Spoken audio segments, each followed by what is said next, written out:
Pois é, eu estou aqui com o Fábio, meu amigo Fábio. Amigo, né, Fábio? De 20 anos já, né? Nós estamos aí nessa labuta, né?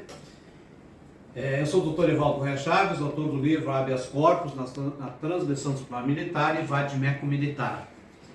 Sou advogado nas causas militares federais e também sou militar reformado do Exército Brasileiro.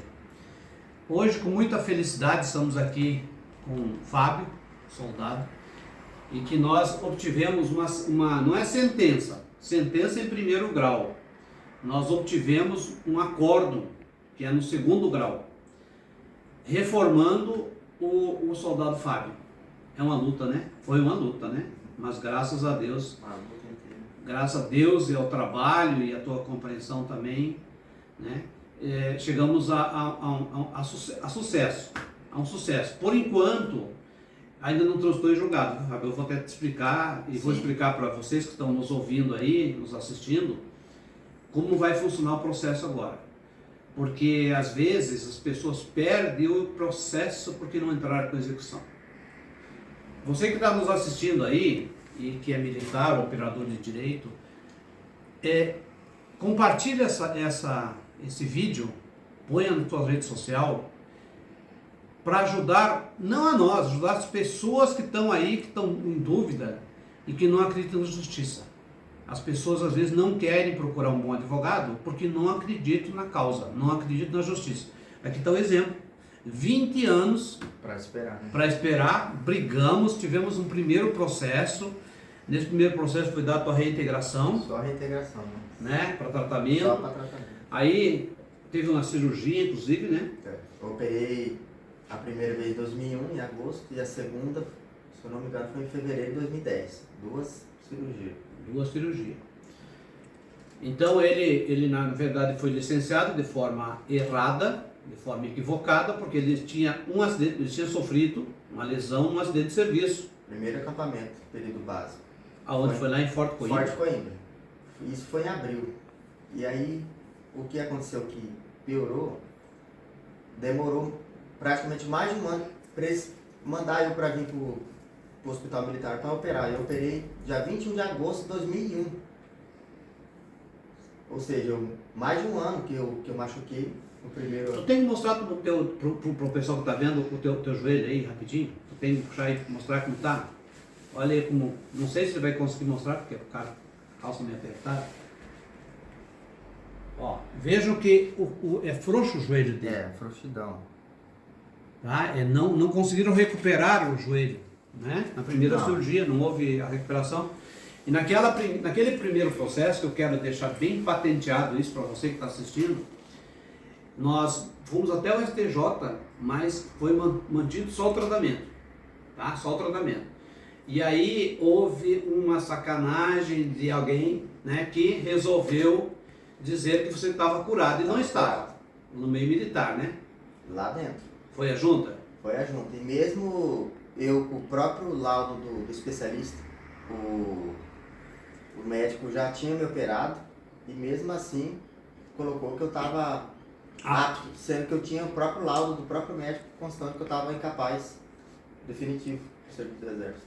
Não se sabe por quê, mas às vezes os agentes militares fazem isso. Por que fazer isso? Né? Não tem por que fazer. Contraria o próprio especialista. Se é visível que tem um problema, né? É visível, então não tem como o médico dizer, olha, não tem um problema. Tem, é visível. E aí o que houve? Para você que está nos assistindo. Como aquele processo transitou em julgado, não tinha que fazer porque o juiz entendeu que era dano temporário, né? Que poderia recuperar, então por isso foi dado tratamento. Houve que nós tivemos que entrar no segundo processo. Esse segundo processo por agravamento, tá? Porque já tinha um primeiro processo. Então, para que o juiz não... e teve mais uma coisa ainda que tinha que vencer. O juiz, aqui em primeiro grau, na época, decretou de dispendência. Eu tive que apelar para o tribunal, dizer que não era de dispendência, porque a causa de pedir é diferente. Pode ser que a união, né, que as partes eram iguais, o pedido é igual, mas a causa de pedir nesse novo era agravamento e outra coisa. Aquele dano que era, entre aspas, considerado considerado parcial e temporário, agora é definitivo. Então foi ingressado com outra ação, então, e a gente conseguiu anular a sentença do juiz no tribunal, começou tudo de novo, né? Teve que ir para a perícia, tudo. E aí teve a sentença procedente, com tutela, né? Tu ficou 10 anos fora. Quantos anos ficou fora? Nesse segundo processo? Praticamente 10 anos, né? Olha, praticamente 10 anos, né? Que a justiça demora demais. Licenciado de novo, foi em 2014, acho que novembro, outubro. Pois é. E você só foi reintegrado para fim de... Não é reintegrado, viu? Outra coisa que muita gente pensa errado. Quando é reforma, tá? Não tem que o militar fazer expediente no quartel, não. Você que é militar e que é chefe militar, se você quiser colocar a pessoa no quartel, eu já entrei com habeas corpus e tirei a pessoa lá de dentro, outro caso. Não pode. Então, ele fica, no caso, na sentença, foi dada tutela para fins de agregação e tratamento. Né? E alimentos, né? Para vencimento. Então, tu está recebendo 3 anos, 2 anos, acho que é, né? Por aí, 2 anos, sei lá, um ano e pouco. Tá? E agora, então aí deu a sentença, a tutela é dentro da sentença, a tutela antecipatória, né? Ou seja, o juiz está antecipando para você aquilo que ele entendeu, né? Que deu a sentença, né? Mas mesmo assim o juiz sabe que tem recurso, a gente pede a tutela, que é a tutela de urgência, no artigo 300 do CPC, e aí o juiz concedeu, tu reintegrou, e aí veio a briga no tribunal, né? Que tu acompanhou, tu veio conosco aqui, nós somos assim, não sei se todos os advogados são assim, mas a gente, tu pode até falar, a gente é transparente, sempre, né?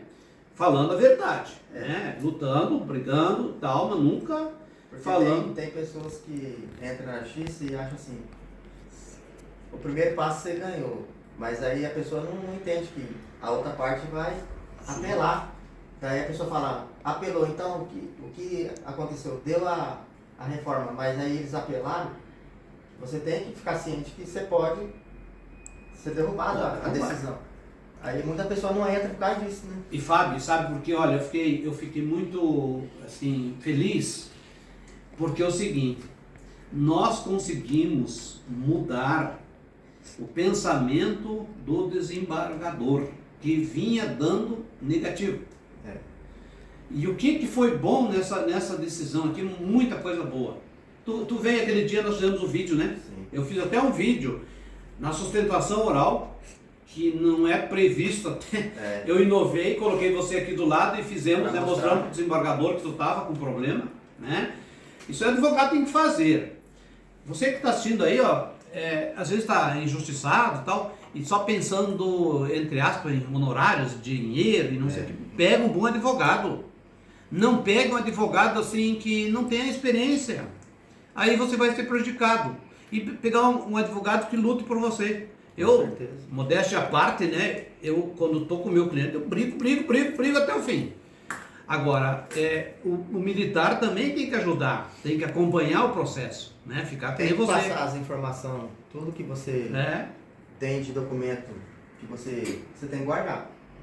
Todos os laudos, os laudos de junta militar ou dos próprios especialistas médicos, se você jogar, falar, não vou ganhar, depois você querer na justiça, como você vai provar? E o Fábio é uma pessoa assim, Fábio, eu sempre gostei de você, porque sempre estava até mandando para mim bom dia, boa noite, aquela coisa, né, que mantém o contato, né, é bom, né? A pessoa não é... E é bom para o advogado, sabe por quê? Isso eu estou falando de coração. Porque tem clientes que me abandonam, entre aspas, né? Me abandonam, sai. Eu fico, puto da vida. Agora, quando a pessoa tá junto comigo, assim, tá junto com o advogado, querendo saber e tal, aquela coisa, incentiva a gente mais, né? A gente lutar. Às vezes, Fábio, eu faço petição de madrugada. Sim. A doutora Jéssica está aqui gravando, eu faço lá só ela para entender meus garranchos. Mas ela entende, ela adivinha. É 2 horas na hora que o senhor está fazendo isso. Então às vezes eu faço de madrugada, às vezes eu tenho uma tese que eu estou levantando na minha cabeça, né? Às vezes eu saio do escritório, porque o escritório, assim, o advogado é caixinha, né? Tem uma caixinha do cliente, caixinha do outro cliente, caixinha do outro cliente. Tu sai desse processo aqui, de uma apelação, já tem que pensar no outro e aquilo praticamente deixa lá naquela caixinha. Então, às vezes de noite eu levanto porque eu estou com a tese na minha cabeça. Por exemplo, eu tinha muito medo, muito receio, por causa que você teve carteira assinada. E isso é uma coisa boa para você que está nos assistindo. Até quero destacar algumas coisas da ementa, tá? Aqui ementa. Então, às vezes o cara, não, eu tive uma sentença. Não, a sentença tem apelação normalmente, né? E ainda tem isso aqui, ainda tem recursos, que eu penso que a União não vai entrar, porque senão ela vai majorar contra ela honorários para mim. Eu acho que ela não vai entrar mais, sabe? Vai transitar em julgado, se Deus quiser. Mas tem recursos ainda, né? Eu sempre deixo bem claro isso para os meus clientes. A gente tem que, as primeiras, digamos, tu tá numa, entre aspas, numa guerra. Aí tu ganha a primeira batalha, vai para a segunda batalha, vai para outra batalha. Então, a guerra só ganha quando transitou em julgado, tá? Então, aqui é muito importante. Desculpe se está ficando extenso esse vídeo, mas é bom que essas pessoas que, né, gastam um tempinho mais aí, mas ouça. Por exemplo, aqui, ó, a ementa. Administrativo, tudo bem, é lado administrativo mesmo, é uma relação administrativa. Servidor militar, direito à reforma, incapacidade parcial permanente para atividades militares. Acidente com relação com o serviço, tá? Então tem que ser um acidente em serviço, né? Ou doença, moléstia, enfermidade com relação em causa e efeito ao serviço. Cumulação, olha aqui que é o importante que vai ajudar muita gente no Brasil inteiro. Essa decisão aqui, ó, cumulação dos proventos oriundos de reforma com remuneração de atividades civis, possibilidade. É que eu sempre defendi. O militar que for julgado inválido, esse não pode trabalhar, porque inválido, é lógico, né? Mas o militar que for reformado por incapacidade, ele pode trabalhar com carteira assinada. Porque, fazendo analogia com o INSS, lá pelo 8.213, o INSS, ele, quando a pessoa se machuca no serviço, ele tem um auxílio de redução de atividade laboral. Eu já até ganhei para um cara aqui, não sou dessa área, mas já ganhei para uma pessoa aqui que arrebentou o dedo, cortou o dedo e teve redução pelo INSS. Então o militar também é justo, né? Que o militar que se acidentou no serviço, para ser acidente de serviço, é bom também que tu saiba, e as pessoas têm que saber, para ser considerado acidente de serviço, não pode ter negligência, imperícia, imprudência, ou seja, culpa, não pode ter desídia, não pode ser transtorno disciplinar militar, não pode ser transgressão e nem crime, tá? Aí às vezes o cara me fala, ah, mas eu estava fardado. Opa, não importa. Tem gente que sai fardado para tomar uma pinga lá no bar, aí bate a moto, e aí não é acidente de serviço, porque o cara saiu do serviço, foi tomar pinga no bar, fardado. Não, aí não, tem que ser acidente de serviço do quartel até a casa, né? E cumprindo ordens, né? Não pode ser, se o cara está fardado lá num bar, não vai acidente de serviço. Tá, mas eu vou voltar para a decisão aqui. Olha aqui o que o desembargador fala, e isso aqui é o voto do desembargador que está aqui. Depois, se você quiser entrar aí, nós vamos passar o número, tá? Não vamos colocar assim nomes, mas vamos passar um número, isso aqui é público, tá? Se a pessoa quiser entrar lá, depois vai ver o voto do relator, tá? Foi excepcional, foi muito bom. E eu fiquei muito feliz, porque teve muitas teses que eu defendi, várias, que a gente defendeu aqui, a doutora Jéssica e tal, que ele aplicou aqui. Que não aplicava antes. Que não aplicava antes. Então, aqui eu vou continuar um pouquinho aqui, porque aqui é o resumo. A ementa, na verdade, é o resumo do acordo. Ó, no caso dos autos, o autor narra ser militar temporário do Exército Brasileiro. Afirma ter sofrido acidente de serviço em 12 de 4 de 2000. Ó, esse tempo. Tendo lesionado seriamente seu joelho, o qual passou por 2 cirurgias. Aduz que sua lesão se agravou com o decorrer do tempo, então aí agravou, né, que é o agravamento, né, estando atualmente incapaz para o serviço militar. Porque lá atrás, naquele outro processo, era dano temporário. E agora é permanente. E houve agravamento também, porque quando dá problema numa perna, normalmente a pessoa começa a mancar, dá problema no outro joelho e acaba dando problema na coluna. Estando atualmente incapaz para o serviço militar. Alega possuir direito à reforma, ao se considerar que está definitivamente capaz para o serviço militar. Tá? Então, o desembargador. E aqui que é bom, olha aqui, ó. Em se tratando de reintegração de militar apenas com a finalidade de proceder sua reforma, não há que se falar na impossibilidade da percepção de ambos os valores, porque torna-se irrelevante a distinção entre a incapacidade e invalidez, no âmbito do direito administrativo militar. Essa compensação é necessária nos casos em que é determinada a reintegração do militar às Forças Armadas, como adido, com a percepção do soldo, de modo que, em razão da dedicação exclusiva exigida para a atividade, não se pode perceber valores provenientes da atividade civil. O que não se dá, segundo a legislação aplicável, é o caso dos autos, porque tu estava fora do quartel, sim, tu não estava trabalhando. Então, né, quando há reforma por incapacidade, não por invalidez. Então ele está explicando aqui que você poderia trabalhar assim, e o militar que é incapaz, que foi reformado por incapacidade, pode trabalhar sim, com carteira assinada. É o que eu sempre defendi. Não pode, por lógica, um inválido. Porque se ele está inválido, ele não pode trabalhar. Se ele está trabalhando, não é inválido. Atividades civis, né? Aí sim, tá? No caso dos autos, em se tratando da reforma militar, não se verifica qualquer empecilho para o recebimento de remuneração oriunda de atividades civis, notadamente em razão da reforma do apelado estar fundamentada apenas em sua incapacidade para as atividades militares, remanescendo sua capacidade civil. Aqui tem uma discussão também, que eu não vou entrar no mérito, que o desembargador também, atendendo nosso pedido, ele não aplicou a Lei 13.954, que essa Lei 13.954, para que o militar seja reformado, atualmente tem que ser inválido. E o que é um erro. Eu venho defendendo uma tese contrária a isso aí, pela responsabilidade objetiva da União Federal. Tá? Mudou X ano. Não, para trás não se aplica. Se o militar é do tempo anterior, da lei anterior, como vai pegar uma lei? O fato é anterior. E aí o desembargador também, a turma, né, no caso foi a turma, né? Sim. O tribunal, o relator faz o relatório, tá, vota o relatório e depois a turma, ela faz,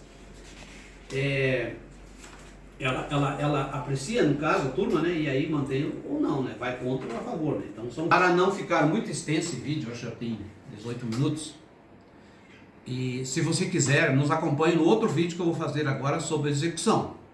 É extremamente importante. Nós ganhamos processo de conhecimento. Agora tem o processo de execução, que é cumprimento de sentença contra a União Federal. Então você que está até agora, vamos fazer outro vídeo. O próprio Fábio está aqui na nossa frente. E aí se você quiser, vai lá. Se não, um abraço para você, muito obrigado. Até o próximo vídeo.